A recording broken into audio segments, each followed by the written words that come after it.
Hey guys, welcome back to part two. In this video, we're going to be talking about the planets. And the easiest way for me to do this will be to hover the mouse over each of the symbols and just tell you what the planet is and what it represents. So, starting with the first planet here on the left, that you can see is within just a few degrees of the ascendant. That's called being conjunct the ascendant, and we'll talk about that at one point. That planet is Jupiter, and Jupiter is very positive in the vast majority of cases. It represents growth, expansion, opportunity, abundance, fortune, all positive things. And Jupiter is like an amplifier. That is the best way to think of it. So, what does it do? Anything that it comes into contact with, it's going to make more pronounced. So, when it makes aspects to planets or angles, they will be more pronounced in your chart. Saturn up here at the top of the chart is the opposite of Jupiter. Saturn is a very negative and restricting planet, and it represents frustrations and limitations and also authority that other people have over us, which can be a boss or a manager, or when you're younger, just adults in general.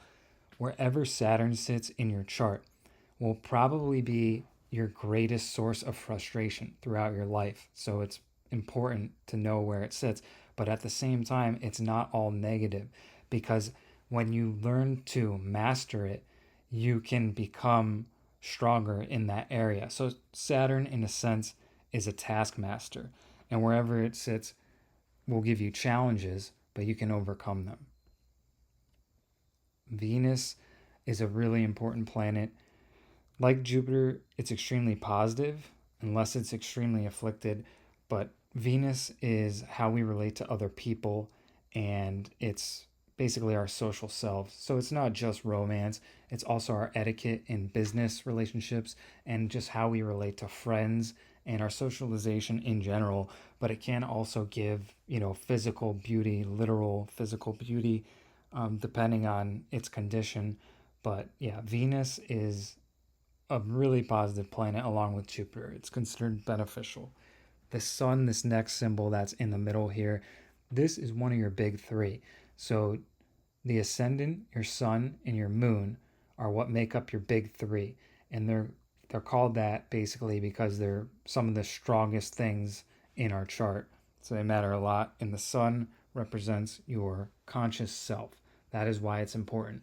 It's almost like your central identity in a sense. And obviously, the sun with its rays is extremely bright, and it lights up wherever it's sitting in your chart. So just remember, the sun is almost like, the ascendant is your persona and how you view things, but the sun is kind of your true self. Like, that's going to be you. That's the sun. Mercury, this next planet here, is how we think and how we speak and just how we rationalize in general. It's everything that has to do with communication. So, writing, speaking, and just your thought processes in general. So, a very active Mercury, a Mercury that is making a lot of aspects to other planets, is indicative of someone who, depending on whether they're positive or negative aspects, could be, an overthinker or just someone with a really active mind in general. But that is Mercury. This next symbol over here is the North Node, which is also called the True Node. And the North Node is interesting. It's not an actual planet, it's basically just theoretical. And the North Node represents our destiny. That's at least how most people state it, is that is our true purpose in life. So the North Node can be highly significant. You definitely want to look at what house it's in and what sign it's in, and then you can check out the meaning of that. This next symbol here is the moon. So as I said, along with the ascendant and the sun, the moon is one of your big three. But whereas the sun is your conscious self, the moon is your unconscious self. So you can think about it as, day and night for the sun and moon, and one of them is conscious, right? You can see it in the light of day, you're aware of it, but then the moon is your unconscious. So it's almost like what's going on in the background that you're not aware of because you can't see it. But it's very important, and it has a lot of sway when it comes to your emotions. It's your emotionality, basically. So sun is conscious self that involves willpower and your own control over it, and the moon is almost just something that you can't control because it's going on in the background. The next symbol, I'm sure you guys all know this one. This is Mars. Mars has to do with our assertion and our goals and our aggression too. And basically, it's just a driving force for how we tackle obstacles in life and how we meet challenges. That's the best way to think of Mars. It's how do we meet challenges. So, whereas your sun is who you are at the core, that alone doesn't tell you how you act, how you actually go about converting whatever you're thinking or feeling or striving towards into an actual action while you're alive on this planet. So that's what Mars is. Mars is our action and how we go after our goals.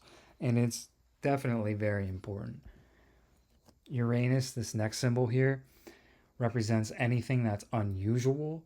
So wherever Uranus sits in our chart, there's going to be something about us that's just not quite, fitting with the norm, whatever that is, whatever house it's in. So in this chart, it's in the fifth house of hobbies. So this person could have an unusual hobby, for example. I'm just saying that randomly, but Uranus represents that. And this next symbol, Neptune, is basically deception. I hate to call it that, but Neptune is anything that's confusing, deceiving, an illusion, not quite what it seems. It could be where other people are trying to deceive us. It could be where we're just stuck in delusion ourselves.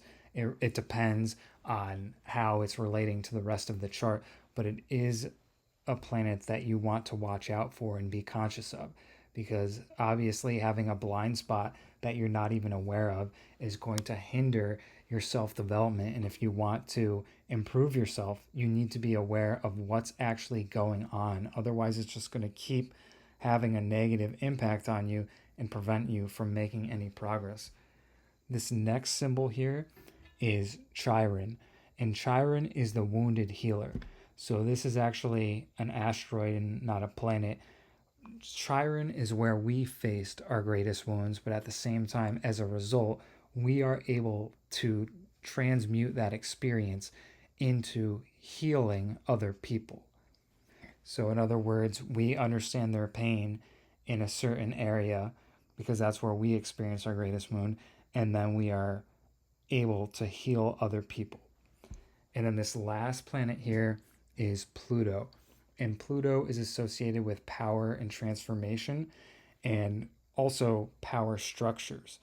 But Pluto can be a scary planet just because transformation usually involves death. Before you're reborn, you have to die. And it doesn't have to be, it's not you literally, of course, but a certain aspect of ourselves. And for that reason, Pluto is somewhat of a feared planet. But that is it, guys. I mean, we just covered all the planets in the chart, and we have a much better understanding of what each one represents.